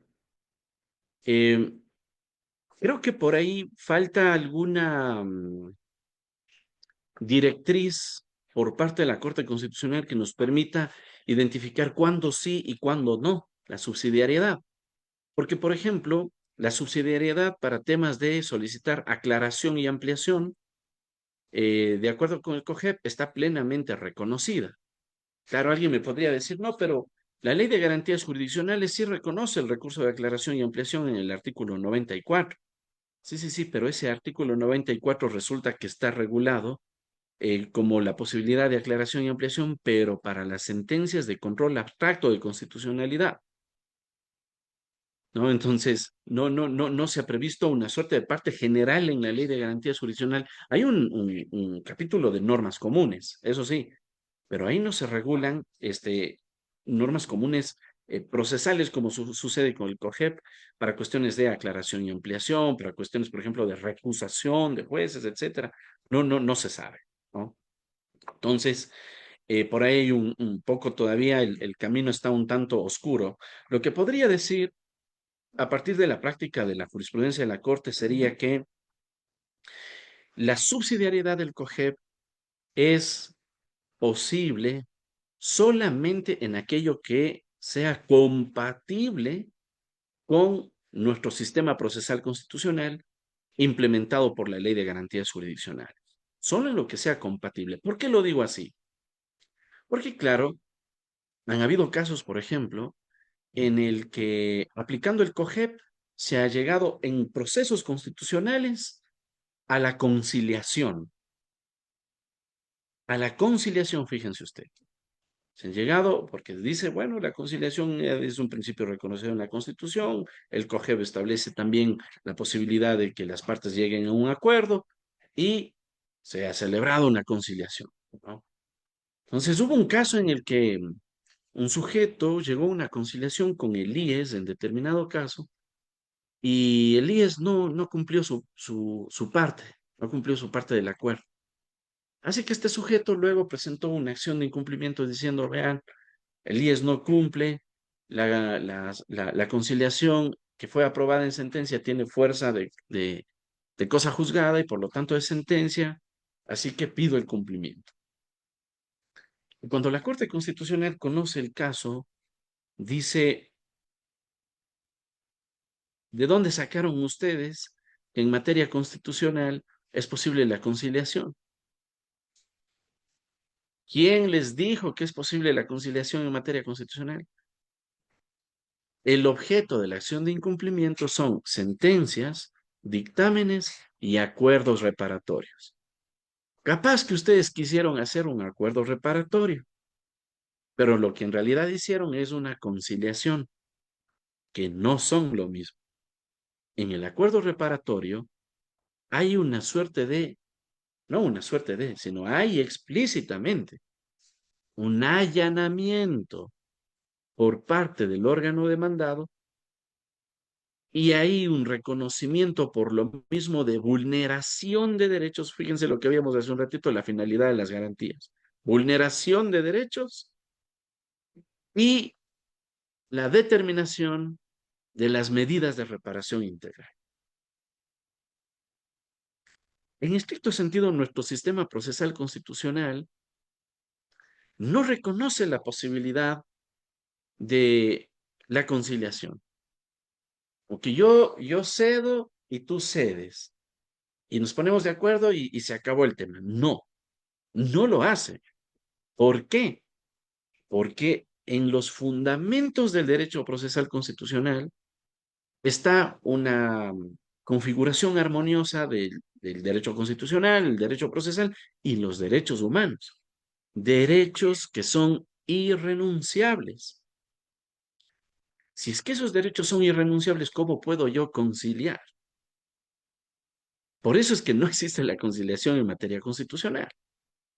Solo existen los acuerdos reparatorios que implica que las entidades demandadas aceptan que han vulnerado derechos y aceptan ciertas medidas de reparación integral.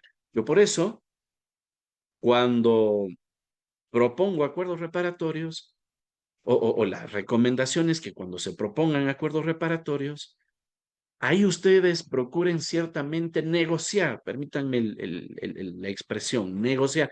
Ya decía, no es posible negociar sobre los derechos, no, pero sí sobre la reparación integral, por ejemplo. ¿Sí? Pensemos, por ejemplo, que ustedes en la acción han puesto como medidas de reparación integral, que se disponga además las remuneraciones dejadas de percibir más los intereses. ¿Ya? Yo le diría, ¿sabe qué? Lleguemos a una reparación, a un acuerdo reparatorio. Páguenos las remuneraciones dejadas de percibir y no los intereses. ¿Sobre qué estoy negociando? Sobre una eventual reparación integral, no sobre el derecho fundamental vulnerado como tal. Porque para que haya reparación tiene que haber derecho vulnerado, ¿no es cierto? Una vez más, finalidad de las garantías, ¿sí? Entonces, por eso digo, la subsidiariedad del COGEP es permitida en la medida que esas disposiciones del COGEP sean compatibles con la ley de garantías jurisdiccionales o con nuestro sistema procesal constitucional. Otro caso interesante, sobre la subsidiariedad del COGEP y su incompatibilidad. A mí me pasó inclusive, ¿quién está rayando por aquí la pantalla? A ver, ya, vamos a compartir otra vez. No, no, ya, ahí está bien. Decía, sobre la subsidiariedad del COGEP. Eh, a mí me pasó un caso en el que necesitaba la modulación de las medidas de reparación integral, porque la autoridad llamada a cumplir no lo estaba haciendo y las circunstancias de la víctima habían cambiado de tal manera que necesitábamos, sí, que se mantengan las medidas de reparación integral, pero en otras condiciones, ¿no? Entonces pedíamos la modulación de las medidas de reparación o la modificación de las medidas de reparación. Con base en el artículo 21 de la Ley de Garantías Jurisdiccionales. Y cuando llegó esto a conocimiento del juez, el juez nos decía, no es posible lo que usted me está solicitando porque usted lo que quiere en el fondo es que modifique la sentencia. Y de acuerdo con el artículo 100 del COGEP, me quedé traumado, por eso hasta me acuerdo del artículo 100 del COGEP, dice que las sentencias son inmutables. Entonces digo, a ver, pero yo no le estoy pidiendo que varíe la decisión de fondo. Lo que le estoy pidiendo es que modifique o que module la medida de reparación integral, que sí está permitido por la ley de garantías jurisdiccionales, ¿no? Bueno, no me dieron paso, ni tengo ni tuve un final feliz en ese asunto, pero sí les comento porque, en todo caso, este, este principio, por ejemplo, de inmutabilidad de la sentencia, ¿le alcanza al sistema procesal constitucional? Claro que sí, en la medida de que no es posible modificar la decisión del mérito, o sea, hay o no derechos vulnerados, ese es el mérito del proceso. Pero la reparación integral, si bien forma parte de la sentencia, no es inmutable. La reparación integral es flexible, puede variar cuando se presentan las circunstancias que permiten su variación, ¿no? Porque ese es otro tema. También he visto casos en donde se gana, se pidió medidas de reparación una cosa y luego no les gustó y piden la modulación y piden otra y no se justifica su variación. Para que sea posible la modulación de las medidas de reparación, es necesario primero que esas medidas ordenadas no sean posibles de cumplimiento, por A o B motivo. Si es que no ha sido posible su cumplimiento, y si es una razón justificada, entonces ahí se puede solicitar la modulación para que se cumpla de otra manera o para que se adopten otras medidas de reparación, pero no otras las que a mí se me ocurran, sino otras medidas de reparación equivalentes, parecidas, ¿cierto? Entonces, a eso se refiere la modulación como tal. Ok. Otra cuestión general en el ámbito de la acción de protección es manejar esta diferencia precisamente entre pretensión y reparación integral. La pretensión en materia constitucional, eso sí lo venimos sosteniendo desde la primera edición de este curso intensivo, en el año 2020, la única pretensión en materia de garantías jurisdiccionales es, señores jueces, declaren que este acto o esta omisión de esta autoridad, ¿no es cierto?, que es el que impugnamos, viola tales y tales y tales derechos. Es la única pretensión. Declare que esta autoridad vulneró mis derechos con esta actuación, que es la que se impugna. Hasta ahí, nada más. Es la única pretensión. Eso es lo que va a generar autoridad de cosa juzgada y lo que se va a volver inmutable en la sentencia. Y a línea seguida, ¿no? Como medida de reparación integral o como consecuencia de la declaratoria de derechos vulnerados, pido como medida de reparación integral lo siguiente. Y van la identificación. Y créanme que a mí sí me ha sido extremadamente útil en la práctica hacer esa distinción entre pretensión y medidas de reparación integral, porque las entidades estatales suelen decir, tiene usted una pretensión económica, por ejemplo. Entonces, es lo que suelo hacer cuando me plantean cuestiones como esas, agarrar la demanda y digo, a ver, señor juez, leamos lo que dice la demanda. La pretensión es, declárese la violación de derechos. Y la reparación integral es, entre otras cosas, la compensación, que está permitida además por el artículo 19 de la Ley de Garantías, la medida compensatoria. Lo que no hay es, obviamente, cuantía en las garantías jurisdiccionales. Yo no puedo poner una cantidad específica. Para eso hay el artículo 19 de la Ley de Garantías. Pero, ¿por qué hago eso? Porque es reconducir el debate hacia donde corresponde, hacia establecer si es que hay o no vulneración de derechos, ¿no? Que las entidades, con la finalidad un poco de desviar ese debate, dicen, tiene pretensiones económicas. No, la pretensión es declare la vulneración de derechos, así que usted dígame por qué no hay vulneración. Y obviamente si es que no hay vulneración, tampoco habrán medidas de reparación, ¿no? Ok, entonces esa distinción es conveniente, es importante inclusive manifestarla también desde la redacción de la demanda. Otra característica que ustedes seguramente conocen es que las garantías jurisdiccionales no necesitan del patrocinio de un abogado, ¿sí? Y claro, esto de alguna manera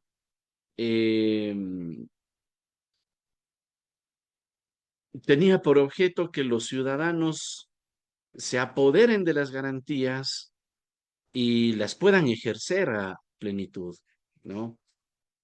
Pero no deben olvidar esas personas, nadie debe de perder de vista que la interposición de una garantía va a ser ante un juez, que va a tener una contraparte, que seguramente estará acompañada por abogados que tendrán una defensa técnica y que por lo tanto esta no obligatoriedad del patrocinio de un abogado no es una garantía.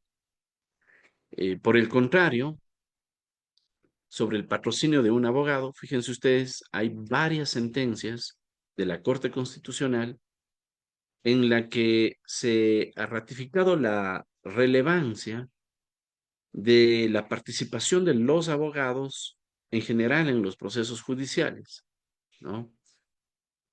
Primero, como un derecho fundamental de los ciudadanos. O sea, todos los ciudadanos tienen derecho a una defensa, sí, pero a una defensa técnica, ¿no? Por eso, en esta otra sentencia, la 3068-18EP, inclusive la Corte Constitucional llegó a decir que la sola presencia física del abogado no es una garantía de una defensa técnica. Esto sucedió porque, claro, llega un sujeto, dice, no tengo abogado, ese rato le ponen un defensor público, el defensor público asume inmediatamente la defensa y desarrollan la audiencia. Y durante la audiencia, como el defensor acaba de ser autorizado, no está enterado de los detalles del proceso, entonces no ejerce una defensa técnica. Pero nuestra Constitución establece que es posible las garantías, fíjense, algo tan complejo como la defensa de los derechos fundamentales, no necesita el patrocinio de un abogado. En todo caso, también la jurisprudencia se ha encargado de establecer que esta garantía del derecho a la defensa técnica es una obligación que le corresponde asegurar al juez. Son los jueces los que deben de asegurarse de que las partes tienen a sus manos la posibilidad de conocer el detalle del proceso y de ser acompañados por un abogado que ejerza una defensa técnica. Entonces, eventualmente, para quienes tengan en mente postular para jueces constitucionales o inclusive para quienes somos sujetos procesales, ¿no?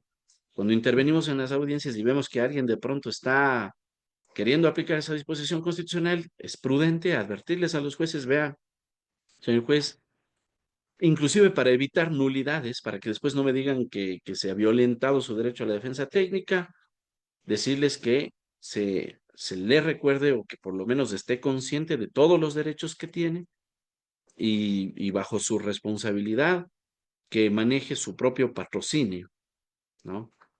Ok. Luego también la Constitución y la Ley de Garantías establecen que estos procedimientos serán sencillos, rápidos y eficaces, ¿no? Poco esto tiene relación con la debida diligencia y el plazo razonable. Aquí hay algunas sentencias en las que se han condenado a autoridades judiciales por eh, demora, por excesiva demora en la tramitación de estos procedimientos, ¿no? Permítanme un segundito, porque estoy por acá con un cumpleañero que está ya. A ver, decía entonces, sí, sobre el procedimiento sencillo, rápido y eficaz, relacionado básicamente con la duración temporal del procedimiento.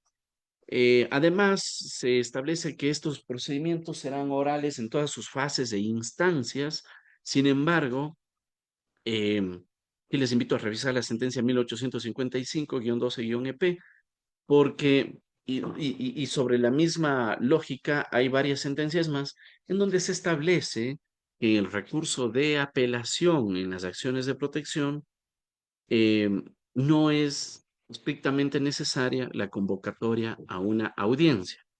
Créanme que han llegado varias acciones extraordinarias de protección a la Corte Constitucional y siguen llegando porque se les ha negado a los abogados patrocinadores la posibilidad de ser escuchados en audiencia de apelación.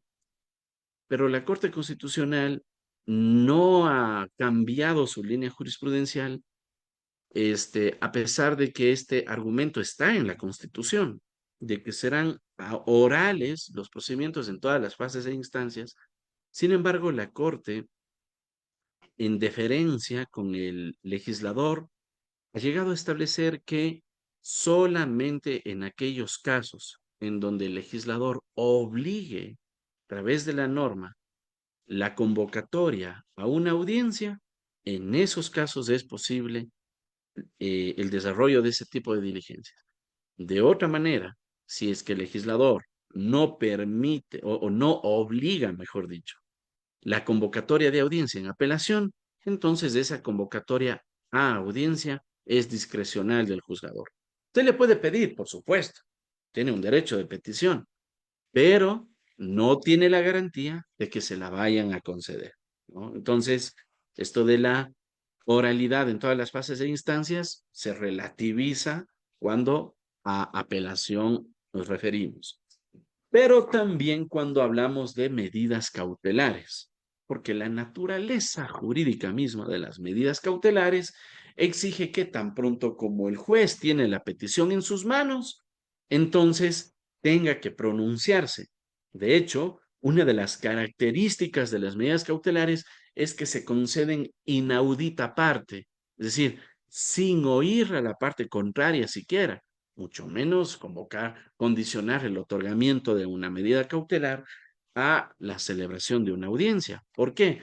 Porque la lógica de la medida cautelar es evitar la violación de un derecho o hacer cesar la violación de un derecho. Si es que primero llamamos a una audiencia y eventualmente condicionamos el otorgamiento de la cautelar a esa audiencia, entonces puede que ese derecho ya se haya vulnerado. Entonces, por eso no es obligatoria la audiencia. Este principio de oralidad se relativiza por lo mismo cuando nos referimos a medidas cautelares, ¿no? El artículo 36 de la Ley de Garantías Jurisdiccionales es claro en señalar que los jueces tienen que en su primera providencia pronunciarse sobre el requerimiento de medidas cautelares. Y otra cuestión también común, general, en la acción de protección tiene que ver con los medios de notificación.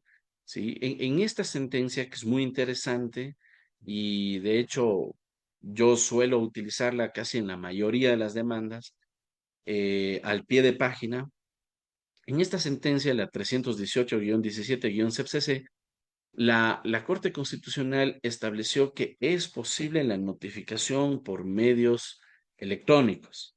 Dígase, posible la notificación por correo electrónico. La ley nos dice los medios más eficaces, ¿no?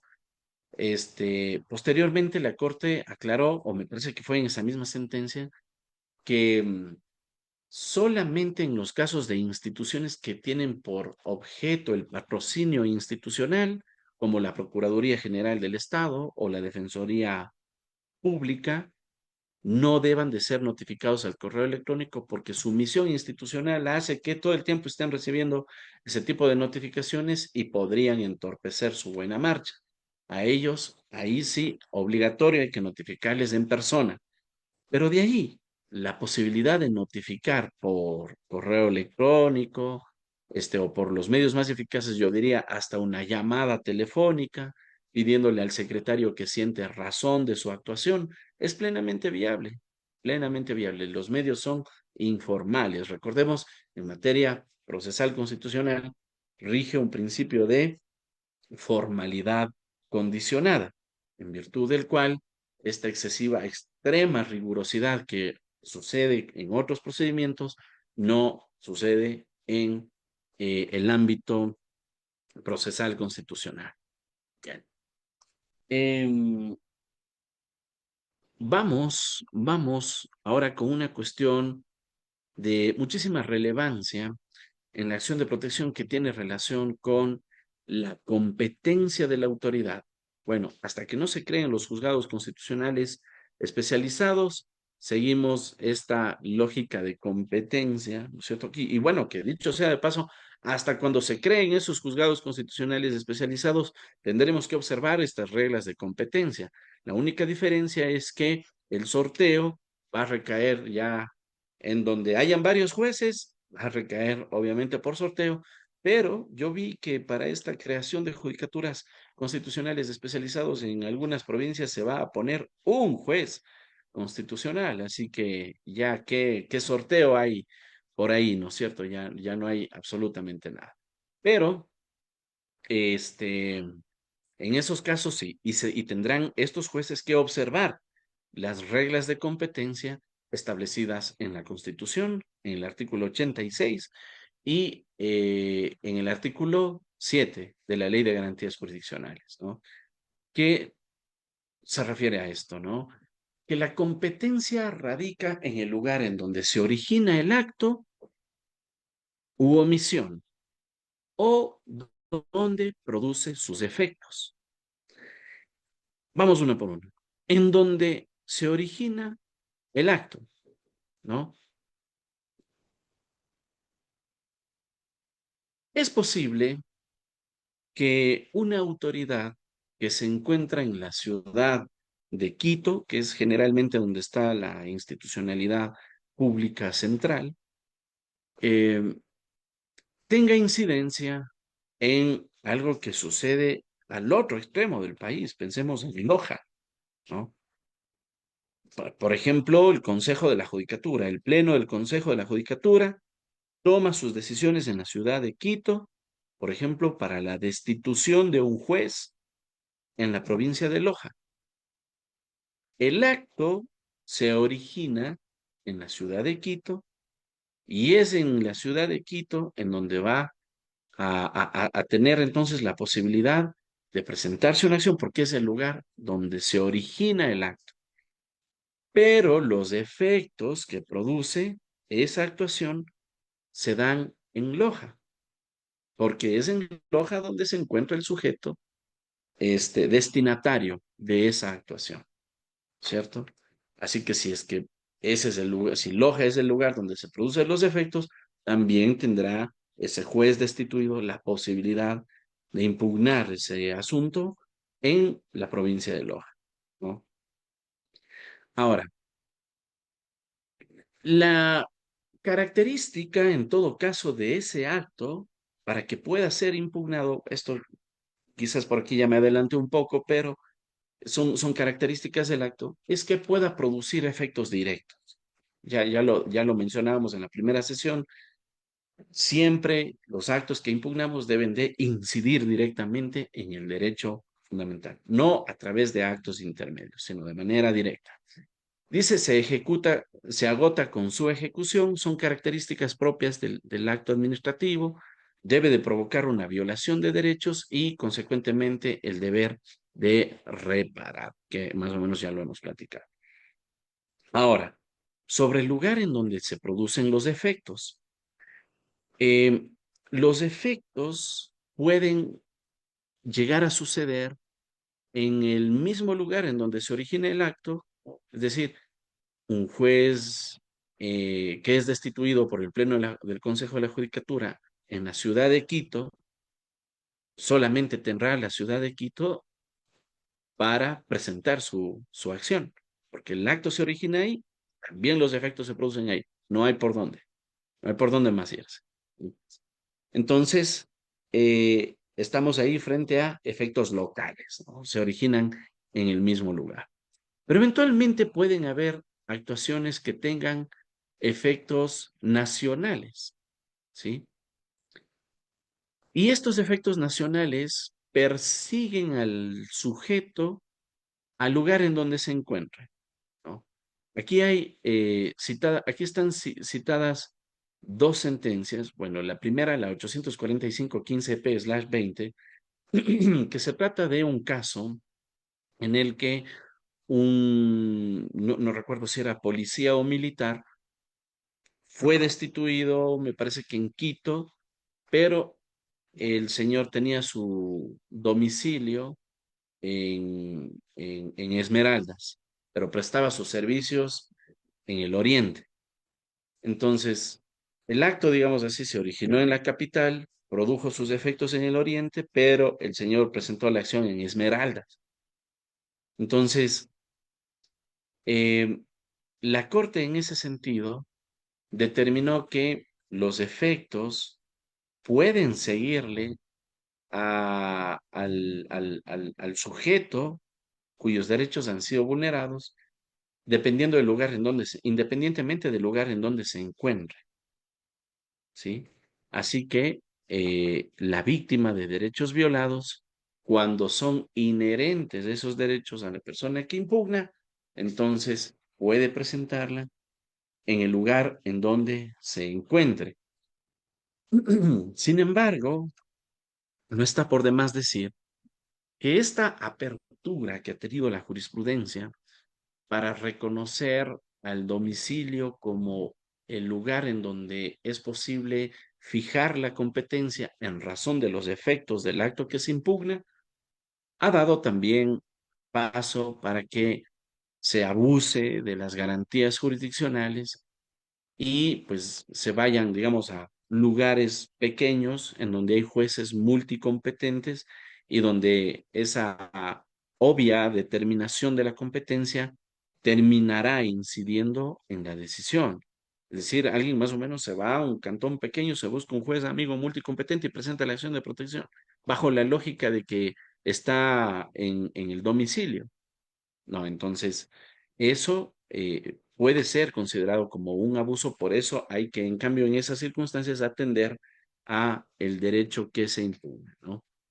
Este, entonces, la Corte ha ido desarrollando esto del domicilio como criterio de competencia, em, pero siempre hemos sido de la tesis de que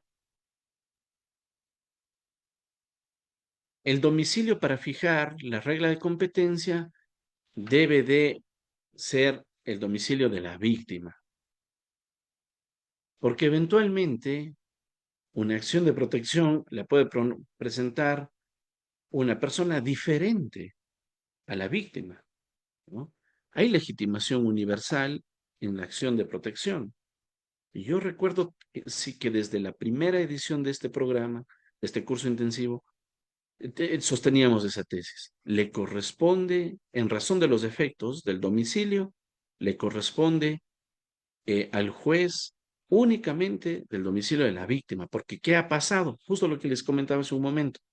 Bajo la lógica de que cualquier persona puede presentar una acción de protección, así sea para beneficiar a otra, y bajo la lógica de que se puede presentar la demanda en el lugar de domicilio, entonces también se ha dado casos en donde se buscan a un amigo que vive en determinado cantón, en donde tiene a un juez que es conocido y propone el amigo la acción de protección en ese cantón con la finalidad de beneficiarle a alguien de la tutela en un lugar en donde ese juez ejerce una competencia en donde el acto impugnado ni se originó ni produjo sus efectos, esquivando de esa forma la regla establecida en la Constitución. Pues aquí, lamentablemente, hay prácticas increíbles para evadir el sistema de justicia constitucional y para evadir el cumplimiento de las reglas. Pero la Corte ya ha sido clara. Bueno, aquí hay algunas sentencias que se refieren al asunto del domicilio como regla para fijar la competencia, pero recientemente, este año, no, perdón, el diciembre del año pasado, ya la Corte dijo que en cuanto al domicilio como regla de competencia, solamente es con relación a la víctima, como siempre lo hemos sostenido, con relación a la víctima. Porque claro, es la víctima la que hace que sea flexible, pues el domicilio como regla de competencia. ¿Cómo un sujeto diferente a la víctima puede beneficiarse de su domicilio si es que ahí no se produce el acto ni sus efectos, ¿no? Entonces, esta jurisprudencia constitucional nos ha ayudado, nos ha dado una mano para frenar también ese abuso en el que eventualmente se han incurrido en otras localidades de nuestro país. Bien, estamos sobre la hora.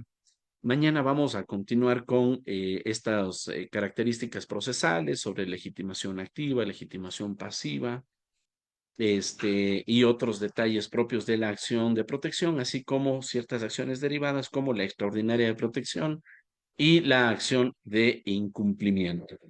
Em, como siempre es un gusto poder compartir con ustedes. Hoy no hemos tenido muchas preguntas, creo que ha sido más una cuestión de ver detalles procesales, pero siempre cualquier inquietud es bienvenida, estamos a las órdenes y podemos también interactuar a través del chat que tenemos en el grupo, ¿no? Un gusto, que tengan una feliz noche y nos vemos mañana a la misma hora.